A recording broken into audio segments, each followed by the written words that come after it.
I Hate Politics is a podcast about a human activity we love to hate. I am Sunil Dasgupta. The Apple Ballot is a voter recommendation of the teachers' union in the state of Maryland that has been one of the most powerful endorsements for public office in the state. Together with the backing of the Washington Post and incumbency, the Apple Ballot makes up the path to electoral victory in the state, and few places in Maryland have seen the power of the Apple Ballot more than in Montgomery County, the largest and richest local jurisdiction in the state. The county affiliate of the teachers' union, the Montgomery County Education Association, has wielded the Apple Ballot with breathtaking effectiveness. But in the last several years, the power of the Apple Ballot is seen as waning. I talked with President of the Teachers Union in Montgomery County, Jennifer Martin, about the House of the Apple Ballot, the Montgomery County Education Association, often called MCEA, and about education more generally.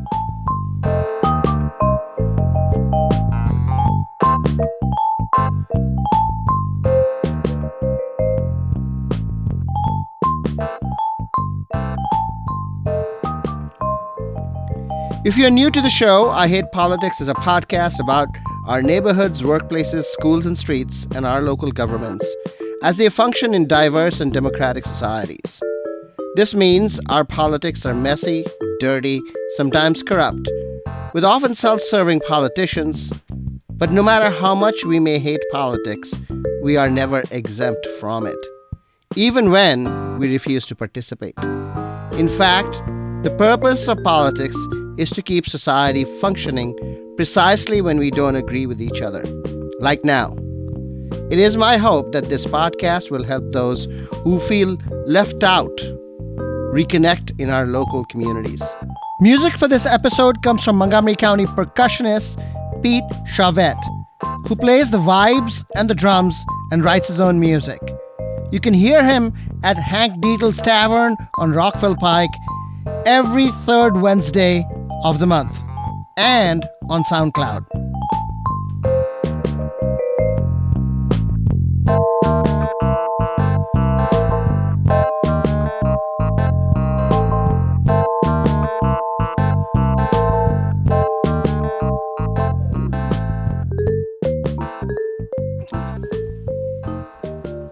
In the news this week, school resource officers are back in Montgomery County Public Schools, but they will now be called Community Engagement Officers, or CEOs.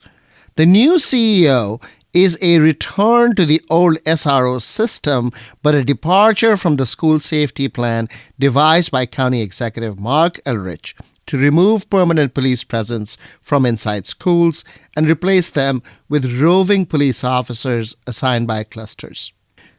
However, unlike the old SRO system, the new CEO will have enumerated conditions to act, including serious crime such as homicide, rape, and hate. This enumeration is intended to preclude school administration from using police officers as an extension of their disciplinary process, which has been one of the biggest criticisms of having police officers inside schools. We did an episode on this issue last spring when Elrich had proposed these changes to the SRO program. It's called Why Is It So Hard to Remove Police Officers from School? If you are interested, look back in the archives. To understand the debate, the push to remove police officers from schools took off in earnest with the Defund the Police movement. It has been led for the most part by students, mainly students of color, often working with social justice groups. These groups raise concerns that black and brown students were often unfairly targeted by police officers in schools. The overwhelming number of students arrested in school were students of color, something like over 80%. This was feeding the school-to-prison pipeline, which has been a central problem according to the race and social justice movements. In contrast, school administrators and principals came out almost universally in support of the SRO program, in part because it allowed administrators to leverage police authority in the disciplinary process without necessarily having to report these referrals to the state, which tracks how many calls schools make for law enforcement support. And that is a number used to measure school safety and culture and determine school performance. Police departments, including in Montgomery County, have said that having police officers inside schools helps the department have access to schools where juvenile offenders may be, and more positively, to build relationships with students and school staff that allow preventive action if necessary. Most dramatically, police presence is believed to be a deterrent against school shootings. There is little evidence to support the proposition that the presence of police officers makes schools safer, but there is a widespread belief that this happens. Combined with the possibility that in some cases, police officers, especially in Montgomery County, have worked informally with students and families to keep young offenders out of the juvenile management system, it has meant that the SRO program has had significant public support. Finally, following the shooting at Magruder High School earlier in 2022, MCPS and Montgomery County Police Department moved to return police officers to schools, shelving County Executive Elrich's plan to have roving police officers rather than having police officers specifically assigned and inside of schools. There's a lot of scuttlebutt around Montgomery County Sierra Club's decision to endorse county executive candidate David Blair. The race now has 3 candidates: incumbent Mark Elrich, the outgoing council member Hans Reamer, and David Blair. Elrich was unlikely to get the Sierra Club endorsement because the environmental community has generally been disappointed with him promising but failing to deliver actual action rather than a plan document that is really a list of all that's possible to do on the climate front. Reamer was the more likely candidate for the endorsement, having promoted better land use policy, including upzoning neighborhoods close to transit, quicker shift to green energy production, but appears to have won the disfavor of Sierra Club because he helped move the county council to support Governor Hogan's plan to widen I-270, the north-south highway through Montgomery County. Sierra Club's choice of David Blair let loose a fury of anger and disappointment for many longtime club members in the county, who saw the endorsement as evidence that the club had lost its way. I called Dave Sears, the longtime chair of Sierra Club's political committee, to ask him what it all meant. It says 2 things. It says, number 1, Sierra Clubs does not have any litmus test. We do not make a decision, an endorsement decision based on a single issue. Sierra Club simply does not do that. And number 2, what it says is that the decision to widen 270 is not impacted very much by the stance of the county executive. And my evidence for that is Mark Elrich, and he is to be commended for this, has been an outspoken critic of 270 widening, yet where are we? The project looks like it's still alive, much to the dismay of Sierra Club, but it's still there. So if the county executive impact on highway widening was so important, then it wouldn't be going forward because Mark Elrich would have been able to at least delay it substantially, if not kill it off entirely. Where do you think is David Blair's strongest environmental position?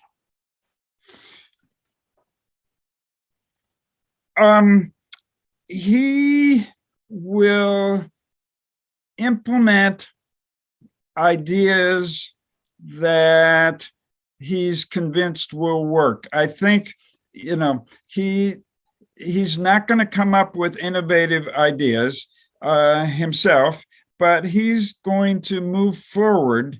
Come back to the climate action plan. I think that he would be able to take what's there now and make it into a real plan, pick a handful of priorities and run with those. What is your basis for making that argument?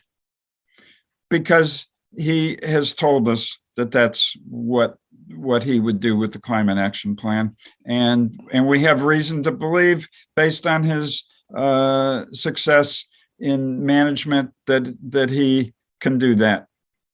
Those that support Hans Streamer argue that he has already done the things you're looking for. Hans gets a lot of credit on a lot of issues. I mean, and I'll be explicit on some where he really, really deserves high marks. Solar and ag, he didn't get the ball across the goal line, but he fought very hard on behalf of Sierra Club and a couple of other environmental organizations. And solar and ag is something that really makes so much sense. Hans gets a huge plaudit on that. Housing at transit, the act to locate metro, to take the metro sites and to allow a 15-year tax break for developers to try to spur development at places like Forest Glen, where currently we have a surface parking lot that's 100 feet from the entrance to Metro. Makes no sense at all. And Hans deserves credit for moving that ball forward. Absolutely. ADUs, Hans led the fight for ADUs, and that's an important part of moving forward in terms of allowing more people to live in walkable, bikeable, transit-served neighborhoods. So Hans is gets a lot of points. He, unfortunately, perhaps the most difficult thing for Sierra Club with respect to Hans was the group of 5 council members that he arranged in July, I think it was July, last summer anyway, of 2021. He arranged a group of 5 council members to vote about the transportation board. This is part of MWCOG, and to have the council reverse the vote that Evan Glass, as the rep, had made on removing 270 from the transportation plan. And that was that was a unfortunate move. You did say that Sierra Club does not have a litmus test on one issue. Absolutely. And your endorsee, David Blair, also supports widening of 270. So why is that a distinguishing feature? The distinguishing feature is Hans, unfortunately, actually had an impact. Hans did an action that actually helped Larry Hogan in terms of his proposal. David Blair, because he's on the sidelines, he's not an elected official, hasn't done that. And again, as I pointed out a couple minutes ago, the county executive is not likely to be able to make a big impact on whether the 270 widening project goes forward or doesn't. It almost seems to me like you are choosing some change over continuity between, two candidates that have government experience and one that does not. So somebody that brings in, represents change more than anything else. Yes, we think that somebody with a somewhat fresh look and a somewhat fresh approach might get us kick-started. David Sayers, thank you. You're listening to I Hate Politics. I am Sunil Dasgupta. I'll be back with Jennifer Martin, President of the Montgomery County Education Association, the house of the Apple Ballot in Montgomery County.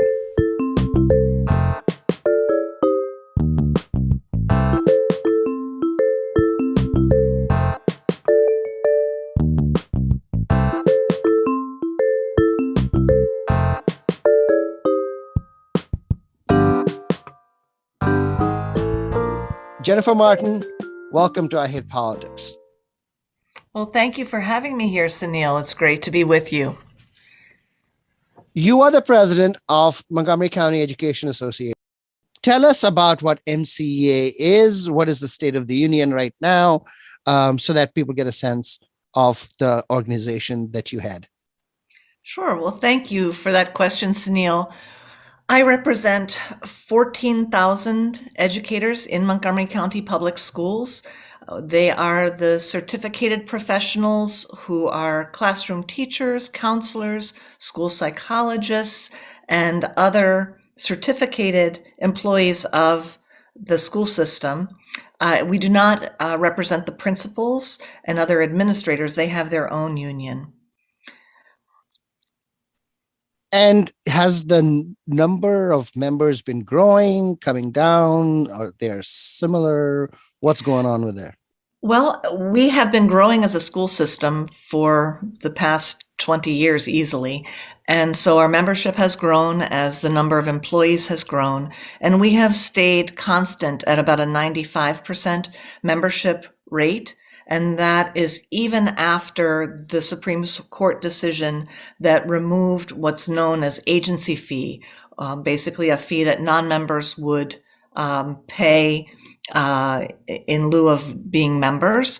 We know now people who choose not to join the union pay nothing for the collective bargaining. And so even then, with that change in the law, we maintain our very high membership rate of about 95%. So only 5% of teaching and psychologists and the certificated employees, as you said, are not part of MCEA. That's correct. Most folks recognize the importance of being in a union, of working together for the working conditions that we need and the learning conditions that children need. And you just raised your dues as well, right? Last year or some recently?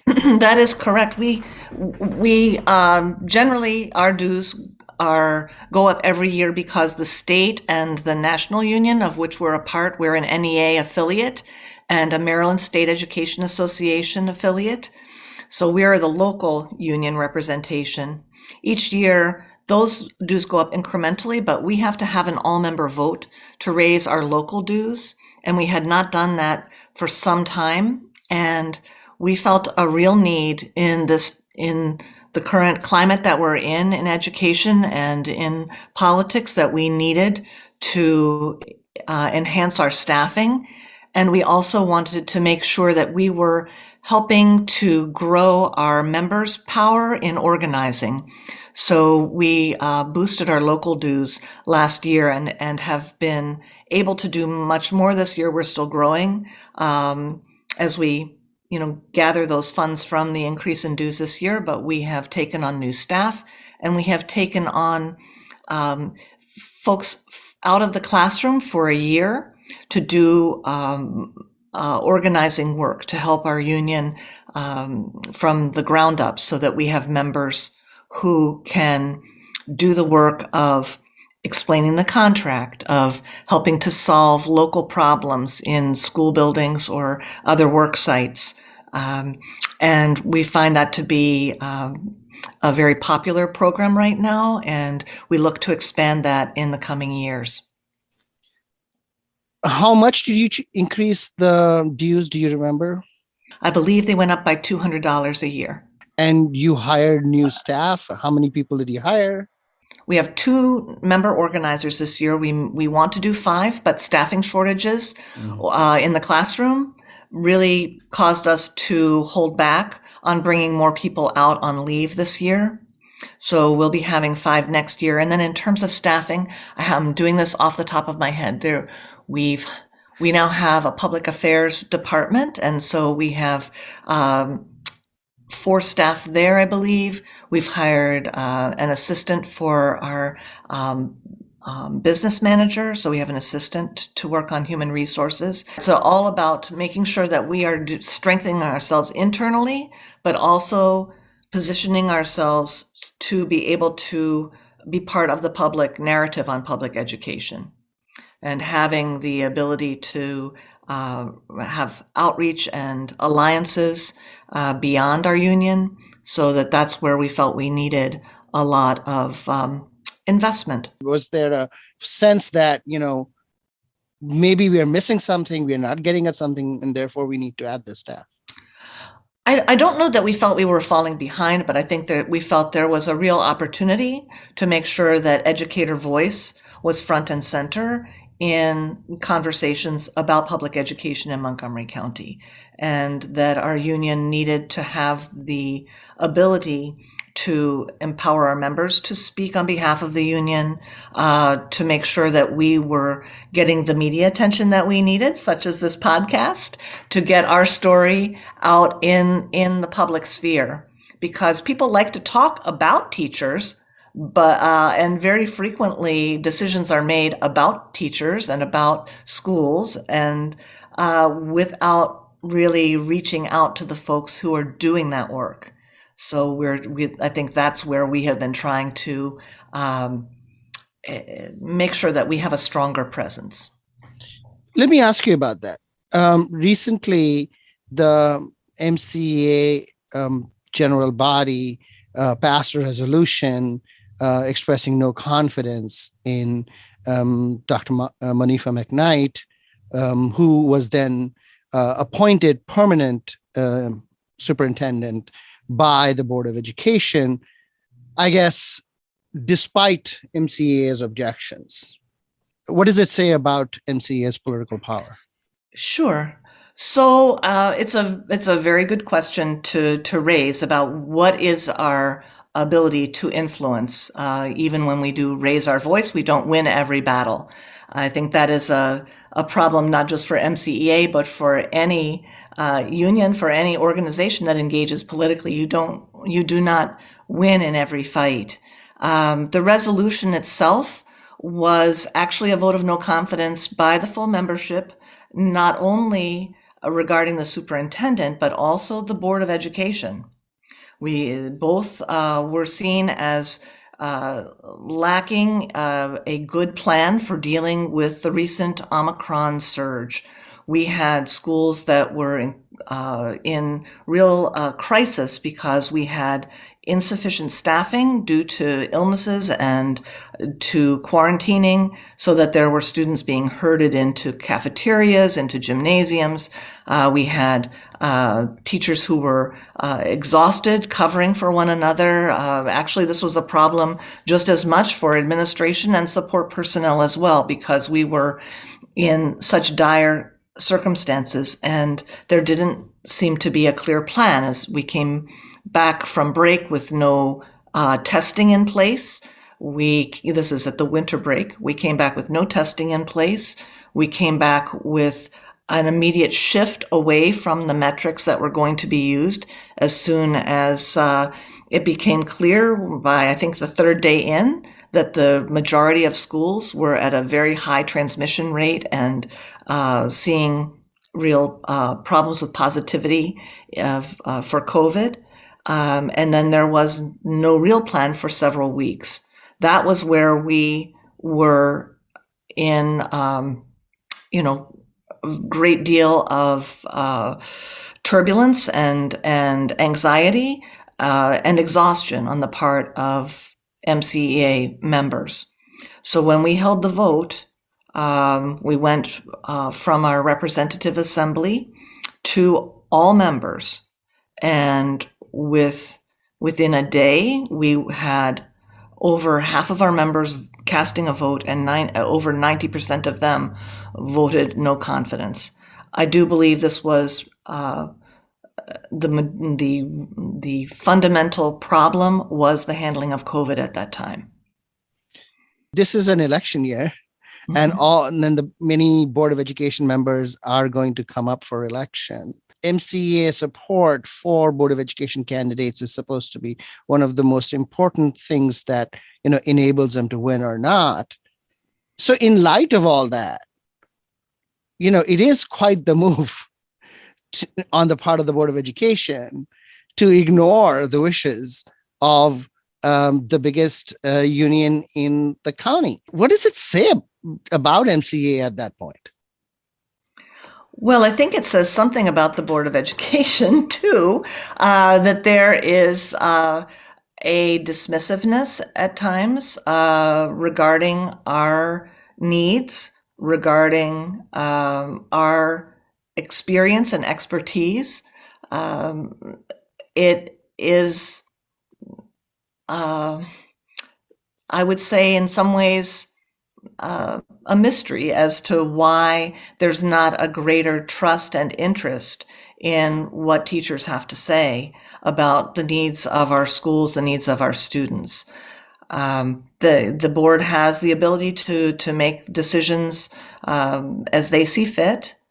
Why they made the decision they did, I think, is something you will have to ask them. Well, I'm asking you, what are you going to do about that? Our belief is that we have a responsibility to speak up for the needs of our students and the needs of our members.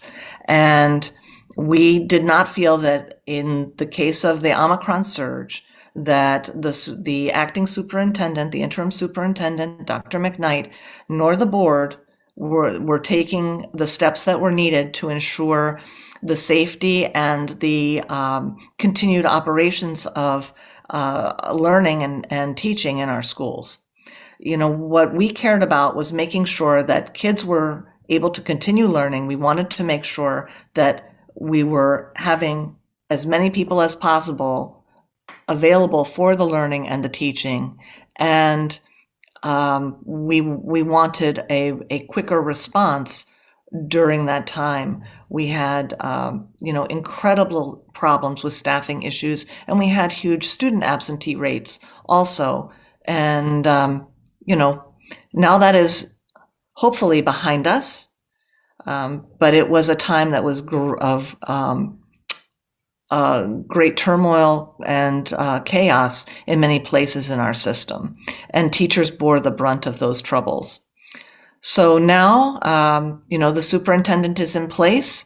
As you say, in spite of the concerns that the union raised, in spite of our vote of no confidence. Given that Dr. McKnight is in that role now, as I said publicly earlier, the union is hopeful for her success. We wish her well. We are working with her. And we have seen some signs since the resolution of no confidence that are improvements in our relationship with her. The union is now able to meet with her on a weekly basis with the other two unions, SEIU Local 500 and MCAP, the Principals Union. We meet with Dr. McKnight each week. The Board of Education has been better about reaching out to us. So I think that there have been some improvements based on the resolution, which I think really needs to be interpreted as a cry for help. We were looking for relief in a time of great anxiety and, a real crisis due to COVID. Let's talk a little bit generally about the Apple Ballot, which is the instrument you use to make endorsements. If you look at history, people will say, that the power of the Apple Ballot has diminished Do you think that's correct? Or is it shifting? How is it shifting? How do you see it? Well, I would say that along with the Washington Post, we remain the preeminent influencers for local elections. We have a trusted voice. People listen to teachers. You know, it's when the union speaks, it's teachers talking. 94% of MCPS educators are in our union. So there you can't distinguish between the union and the teachers, especially given the democratic processes that we use to make recommendations. So, you know, people look for the Apple ballot many, many times. For myself, I know working the polls, there are folks who come pushing past all the other folks passing out literature looking for the Apple ballot. Where's the Apple ballot? That's all I need. Particularly for down ballot races like school board, we have tremendous influence. Now, we have tremendous challenges that are a result of opening up the voting processes to make voting more accessible to people. You know, it's not just an election day event anymore. And so that means we need to find alternate ways to get the Apple ballot into people's hands, into their mailboxes, in front of their eyes, so that they know who the teachers and educators of Montgomery County are recommending. But that said, I know that we are a trusted voice, and we are working to make sure that with early voting, with mail-in voting, we are able to get the word out there to folks. The change in the election, the primary date is also presenting interesting challenge because it's a moving target this year. But you know, we remain confident that we have a very strong voice and that we can adapt to the new and expanded opportunities that people have to vote. Well, I mean, clearly the Board of Education members that voted for Dr. McKnight, you know, have a view that, you know, they may or may not get the Apple ballot as a result, but they are willing to take a risk that I think would have been a bigger risk in the past than it is now, arguably, right? Well, they have the benefit of incumbency. So that's always something to consider, that, you know, folks whose name has been out in the public view more have an advantage. And that is a calculation that they choose to take. And we have our work to do to educate voters as to why we think the people we're recommending will be the better choices than others who are running. Now, you're not a full-fledged union in the sense that you can't strike, you don't bargain over class size. You know, how does that shape your work? Well, this is where organizing is important because, yes, state law prevents us from having some of the rights that unions in other states enjoy. I would quibble with your characterization because I feel as if we truly are a union. We may not have all the artillery, you know, of some of our brothers and sisters in other places, but we are a union in that we stand together for working conditions and wages and for what is right for children in Montgomery County, what is needed for the common good here in Montgomery County. When we bargain in our negotiations, we are looking out not just for our members, we are looking out for the well-being of the students we serve. And, you know, teachers are very passionate about fighting for what our kids need. And we are willing to organize and step up.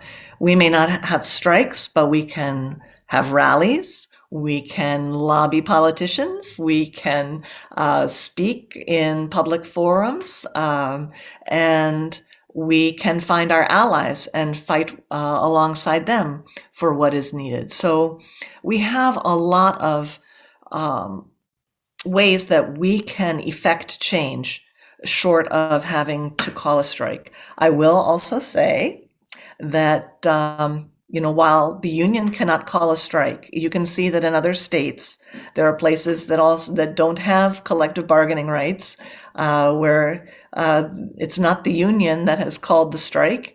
The members are the ones who, wildcat. I don't see anything like that on the horizon for us right now. And it certainly wouldn't be something that the union can organize. And it's not, to me, that kind of action is a nuclear kind of response. You want to make sure that you are, if you can, working things out peaceably and working things out through honest and open discussion and looking to solve problems together. Well, I was thinking that 94% disapproval of the interim, superintendent would be pretty close to nuclear, but clearly you've stepped off the precipice from there. You said that you are following the vote of no confidence. What it did was it recalibrated your relationship with the board and with the superintendent. I want to ask you about what that relationship is now and how that relationship is impacting your bargaining going forward.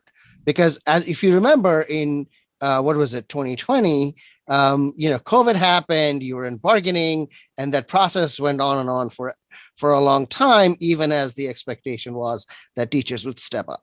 Well, I don't know if that's where the relationship is really in play so much, because we don't sit with the Board of Education in negotiations. They send their emissaries. And so that process itself has a structure and a way that it plays out that's, I think that's, there's not going to be change there. In terms of the time, how long it takes to get to resolution, that remains to be seen. There are, I would say that we did very well in terms of coming to an agreement in joint negotiations with the other two unions and MCPS over wages for next year. We have a couple of articles that we opened this year to revisit on professional development, largely because of changes in the blueprint for Maryland's future. The changes in the law there mean that there are changes that are needed in our contract. The problem we're running into is not so much with MCPS, I would say, as no one knows exactly how that state law is going to be implemented. So that's causing things to go a little bit slowly. But I would say we did not do full contract negotiations this year, so that creates a difference from the last go-round where we were in full contract negotiations. We really, as a union, were trying to focus on bargaining not just for ourselves, but for the common good, looking at the needs of our students and communities and trying to encourage MCPS to address those needs through negotiations with us, that we could be partners in that and that our contract could reflect that desire to meet the needs not just of employees, but of the people we serve. And I think that was difficult for MCPS to really grasp under the former superintendent, and we'll see with new leadership whether Superintendent McKnight and the board will have more of an interest in working with us the next time we're in full contract negotiations to use the contract for the common good. The state has a windfall surplus. The county's revenue position, I would imagine, is actually quite rosy relative to what we would have thought 2 years ago. And, with property prices rising so much, and, despite the homesteading limitations, et cetera, you will see, property tax revenues go up. So I am not understanding where this deficit mentality is coming from right now. Well, you and I have agreement there. It is something of a mystery. What is MCA fight? How is MCA addressing that? Well, we look at the money that's coming as federal relief for COVID. That money coming from the federal government's in the hundreds of millions for MCPS right now. It does need to be carried for several years. It's not supposed to be spent immediately, but it is to address the need to recover the learning and move kids back on track following COVID. So that money is available. We know that the blueprint money is also coming. Is MCA publicly asking for bolder action? Well, we're certainly we're pleased overall with the superintendent's the overall number for the superintendent's budget.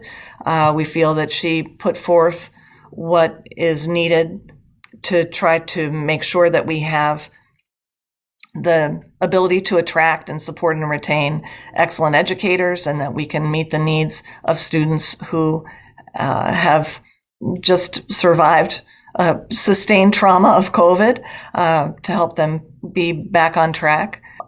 We are in a place right now where we're able to be in conversation and to work through the issues, at various tables, and we'll see whether escalation is required. But I'm hopeful that things are going to be be resolved in a way that is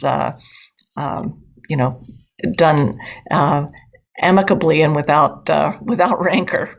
Well, everybody hopes that. But I'm a little bit surprised actually by the fact that you think that there is only incremental change required to the budget, and the budget is more or less in the ballpark that you want and hope for. I would have thought that given the windfall, there would be a much stronger demand for fix the problems that we haven't been able to fix for 10 years. Well, I think that this is it is a record-breaking budget right now. It is significantly above maintenance of effort. So in that sense, it is a major shift to address some of the long-standing issues that we've had. So for us, the operating budget, about 90% of it is personnel. We fought hard and long to get the blueprint passed. That is a major transformation. And now it's a question of rolling it out. The implementation, of course, as you know, with any new policy, right? Public policy, the devil's in the details of the implementation.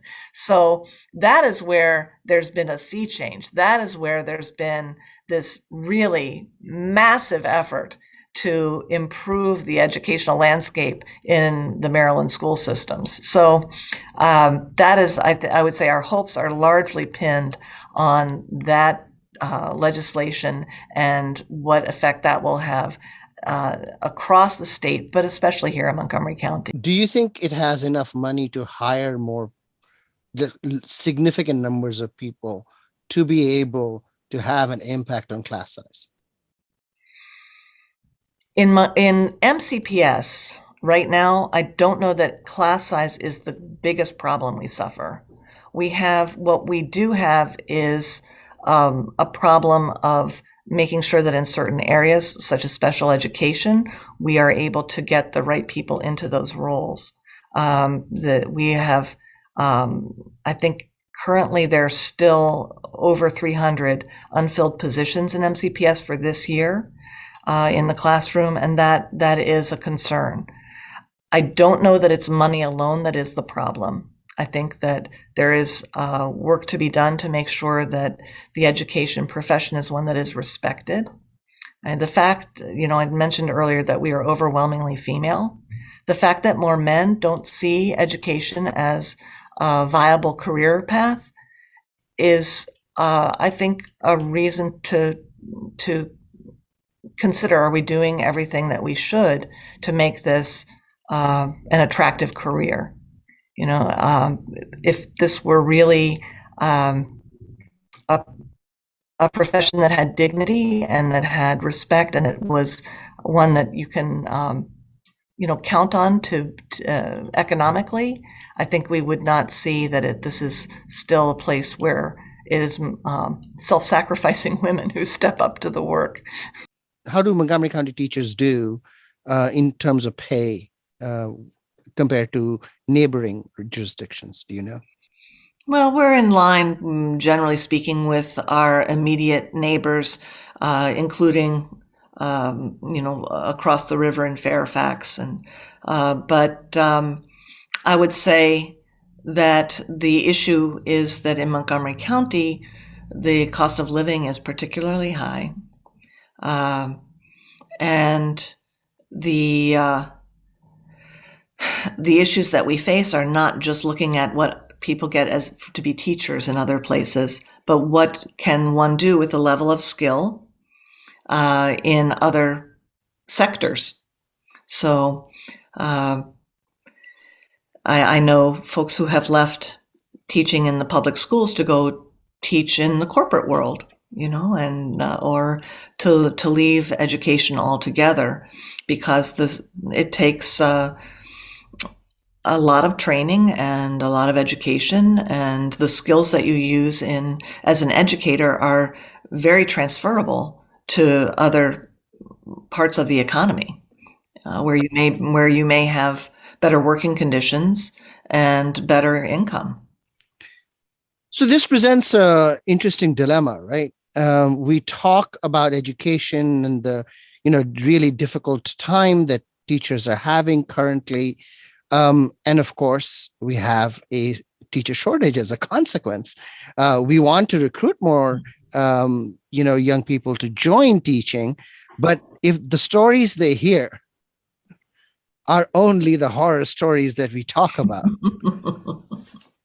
how is your expectation that this thing is going to change? Well, I think that there are still joys in the work. But it is a struggle, and one worth fighting. The one thing I will say about teaching is that when you wake up in the morning to get ready for work, you know that what you do matters. You know that when you show up, you are needed, and that whatever you are doing is in the service of something that is of great value to society. So there's that intrinsic reward. And I'm going to say for myself, and I think for many of my colleagues, we do truly enjoy being with young people. It is very energizing and inspiring to be with young learners. Because that part of the equation is not something that is, front and center. Well, that's because of the way we've structured things. The troubles in public education are real, and Montgomery County is not immune to the larger problems. The need to invest in what is a human endeavor. This is not a place where it is easy to find efficiencies. Teaching children is a very relational experience.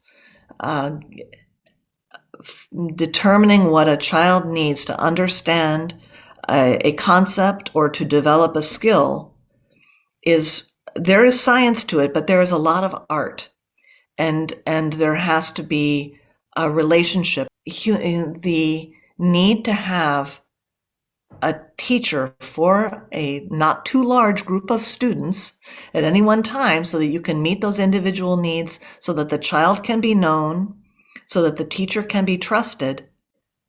That is not a cheap proposition. And so finding the political will, this is where, public education is a deeply political undertaking in our society.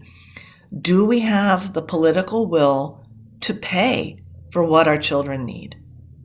And right now, where we have been for some time, is relying on teachers and other educators, most of whom, the vast majority of whom, are women, to do this work because of a sense of caring for others. And that is a problem when you are looking for people to be martyrs rather than professionals. That system is not going to hold together, because the people who teach have families too, they have bills too, they have needs too that need to be met, or you end up with exploitation and burnout. And that's the problem that we face, in my view, in public education right now. Let me ask you about one last leg that we haven't really talked about, which is, family involvement in the school system. As you know, and I think you've heard me say this before, that in the PTA there is no tea, right?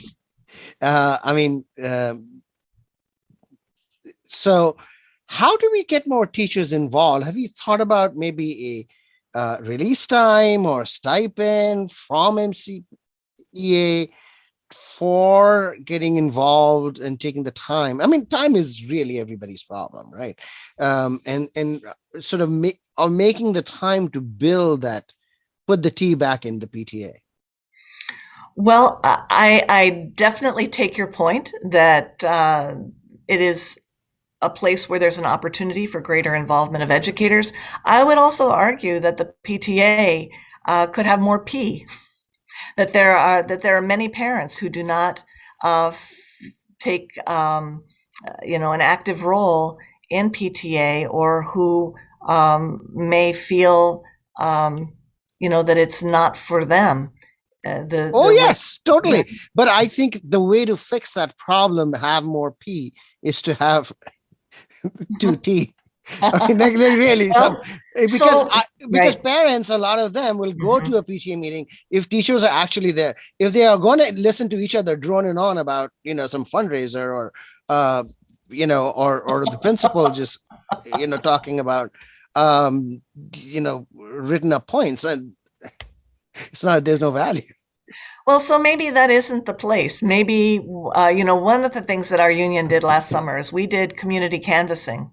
We went out and did deep canvassing in the areas where there are community schools here in Montgomery County, because we knew that those parents, we were not directly connecting with them. So we did door knocking, and we had conversations with parents there. And we, throughout this year, of course, COVID has made everything more difficult in terms of having those face-to-face conversations. But we have been working as a union, to make sure that we are engaging with the community directly.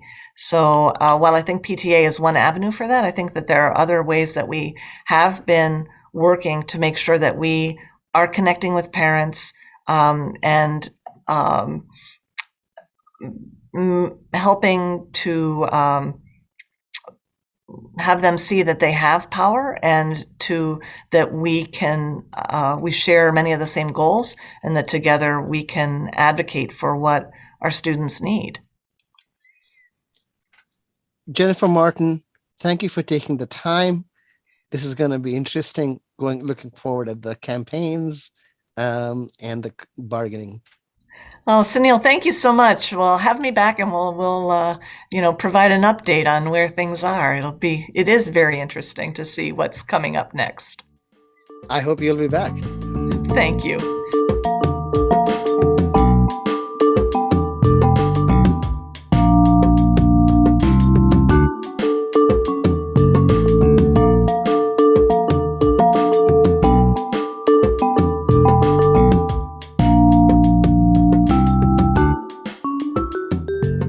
What lessons can we draw from my conversation with MCEA President Jennifer Martin, and for that matter, Sierra Club's Political Committee Chair Dave Sears?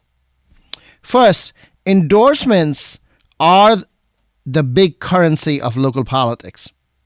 Because local campaigns almost never raise large amounts of money to buy TV ads or blanket social media platforms, endorsements are both a signaling device to the undecideds and a way to use the internal communications of existing groups to reach voters. Prior to COVID, the teachers' union organized teachers at polling stations to hand out the Apple Ballot, an apple-shaped red voter guide with names of their preferred candidates. MCEA is likely to return to staffing polling stations again this election season. Second, despite the beating it has taken the last few years, the Apple Ballot remains one of the top 2 endorsements in Montgomery County, its power coming from the large base of 14,000 members of the Montgomery County Education Association, MCEA. The challenge often comes from the fact that the Washington Post, the other behemoth endorsement maker in the region, usually goes against the Apple Ballot. How the Apple Ballot and Post endorsements shake out for people is unclear, but continued loss of public regard for unions in the United States has come to Montgomery County as well. And it will be interesting to see how MCEA builds up its internal organizing capacity and its public affairs expertise. Third, on questions of actual education policy, the teachers' union is surprisingly close to MCPS's position itself. For example, the union's view on the current school budget is more or less where the school district is. I didn't talk to Jennifer Martin about the growing right-wing attacks on school boards and school districts, but MCPS and the union have a common interest in preserving school autonomy, a process that began with the campaign to remove prayer from public institutions. Does this foretell a future of cooperative relations between the school district and the union?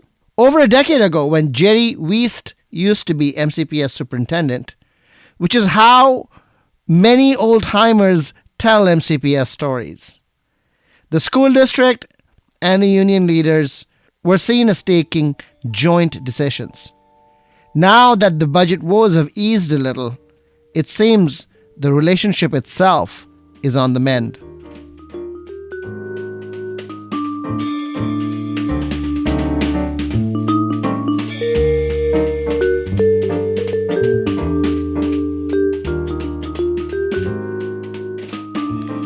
That's all for this episode. You've been listening to I Hate Politics. I'm Sunil Dasgupta. Music for this episode comes from Montgomery County percussionist Pete Chauvette, who plays the vibes and drums. You can hear him at Hank Dietl's Tavern on Rockville Pike every third Wednesday of the month and on SoundCloud. If you want to share your music on the show or know someone else who might want to, please email us at ihppod@gmail.com or reach out on Twitter at ihppod. I hope you'll subscribe and share the podcast as we bring you stories about politics close to you and your home. See you next time.